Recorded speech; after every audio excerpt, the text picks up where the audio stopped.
Hello everyone, welcome to today's YouTube video. Welcome to Cash Classes, and today's video is on writing a research article. So, this is a small introduction about me. I am Kashmira Ganzi. Whether you are a seasoned researcher or just getting started, I hope these tips that I'm going to give you in this video will help you craft a compelling research and impactful research article, right? So let's jump in. So firstly, I will discuss the entire thing in three different stages. First stage is making a draft. Second stage is to revise your article, and third stage is finally polishing, right? So first stage is making a draft. First step is to make a working title. So title is the first thing that readers will see, and it should be very catchy, and also it should give a concise and give a glimpse overview of your research. What is your research all about, right? And then second step is to introduce the topic and define the terminology. So provide a brief introduction about your research, and also use some recent citations of your topic, whether it is in academic or industrial report citations, but and also use some statistical reports that will help you identify the what your topic is recently happening with the topic. So and also you can cite some of the articles which are from the journal that you want to choose to publish.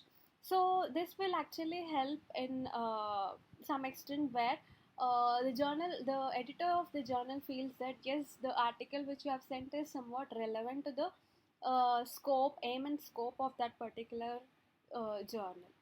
So in this way it will help you a lot. And then second next step is to emphasize why this topic is important.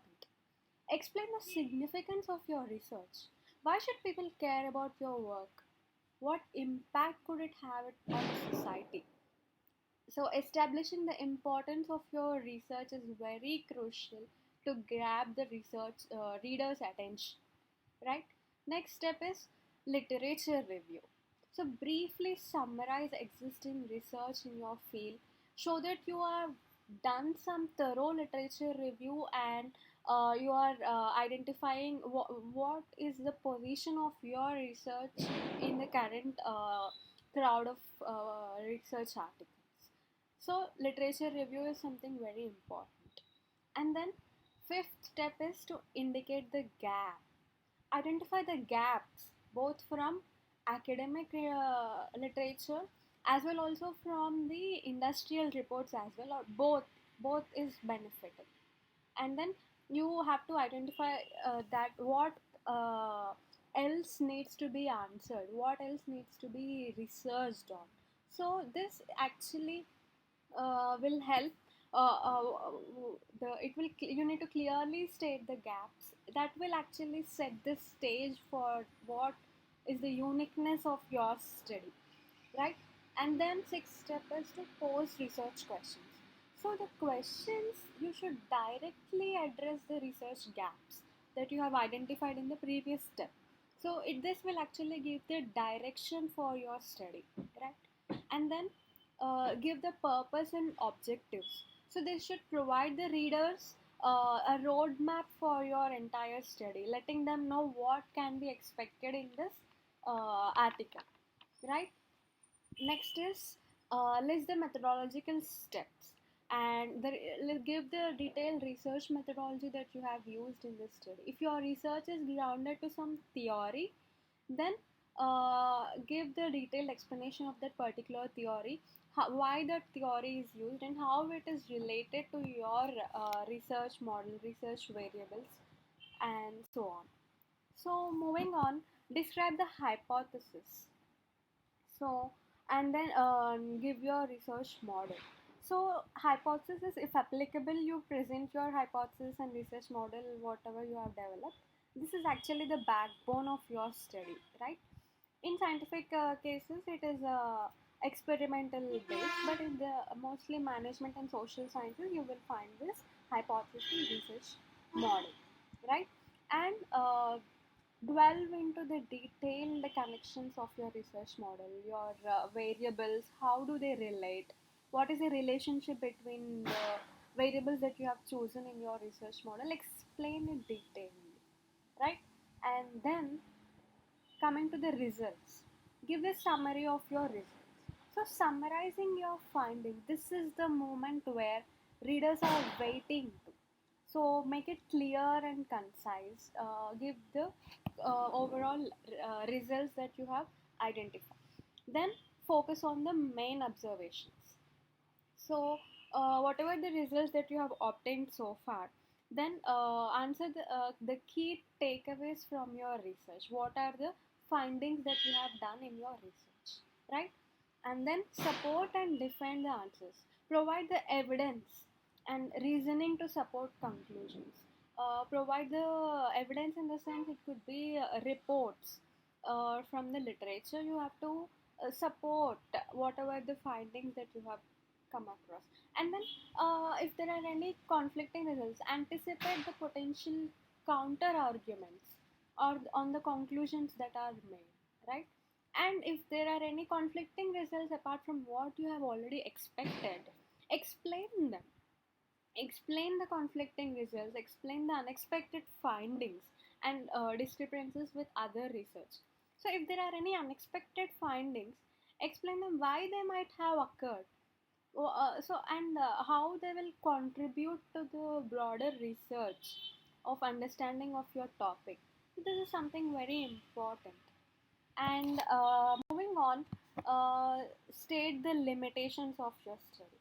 Be honest with your limitations. Every research has its own constraints, uh, and acknowledging them adds value to your study, right? So it will add credibility to your research.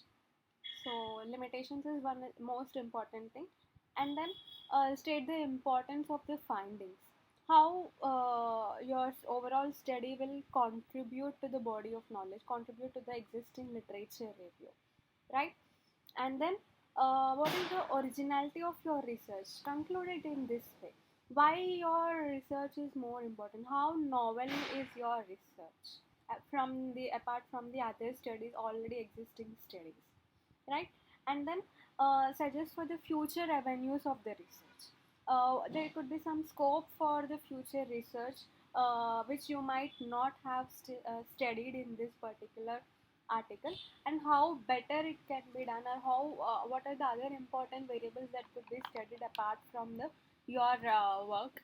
So all those future avenues you have to elaborate on. And now you come to the abstract part. Usually, when you read any article, abstract will be in the top first part. But abstract is something where you have to write at the end, later stages, after you draft your overall article, right? Uh, in abstract, what you will do, you have to summarize whatever you have done. What are the main purpose of your article? What was done? What were the findings? What are the conclusions of the research? Give it a concise abstract. See, certain journals will have some word limitations, around 250 words, something like that, or some categories. First, you have to give the purpose, then design methodology, and then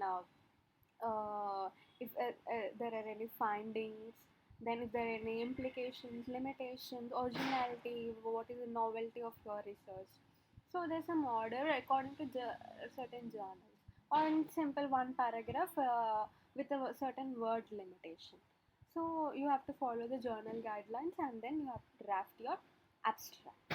And now is comes the second stage, is revising your overall draft, right?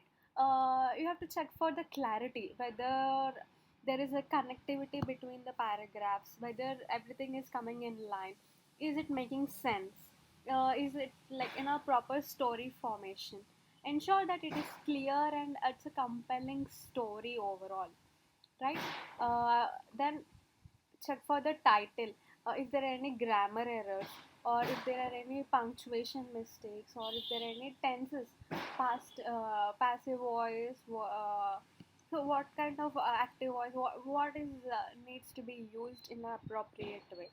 And avoid using vague terms like certain terminologies, like maybe, expected, or it appears to be, or some kind of statements you better avoid. And then uh, try to see that everything is explained correctly. Are the objectives clear? Is it readable?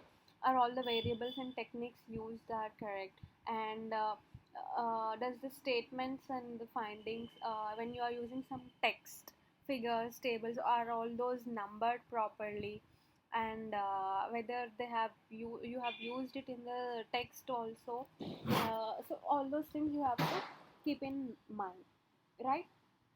Then uh, if you see only abstract alone, you should make sure that it is readable standalone, right? And does it reflect your overall article?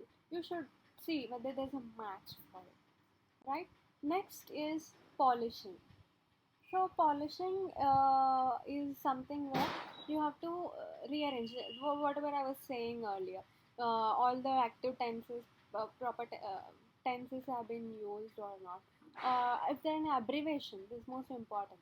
Uh, Abbreviations needs to be explained. It should be abbreviated in full. First time when you use, it should be abbreviated in full and in bracket the short form. But the next time onwards, you can just use the shorter form. And then uh, uh, the figures, if you are placing figures, tables, maybe you might be picking certain things from some software or some from other document format, right? You should ensure that they are of good quality, right? Otherwise it will be a trouble again for the journal editor to again they'll get back to you to put some quality figures. That's a time taking process. So better you do it in advance while drafting your while doing your article itself, right? Then references. Are all the references relevant? Are they up to date? Are they accessible? So all these things you have to verify.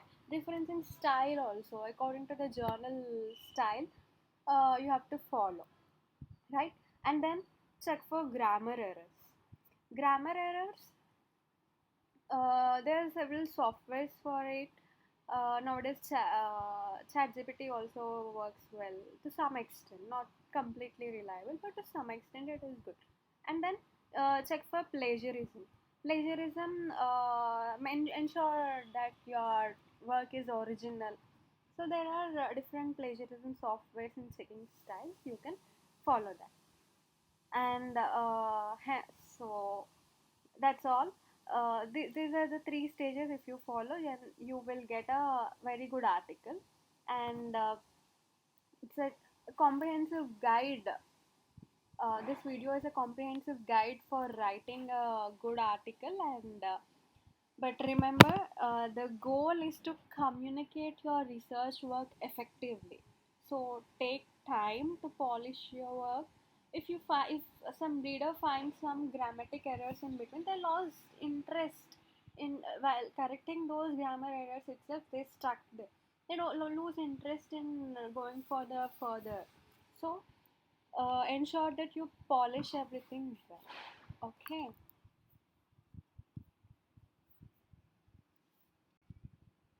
Yeah.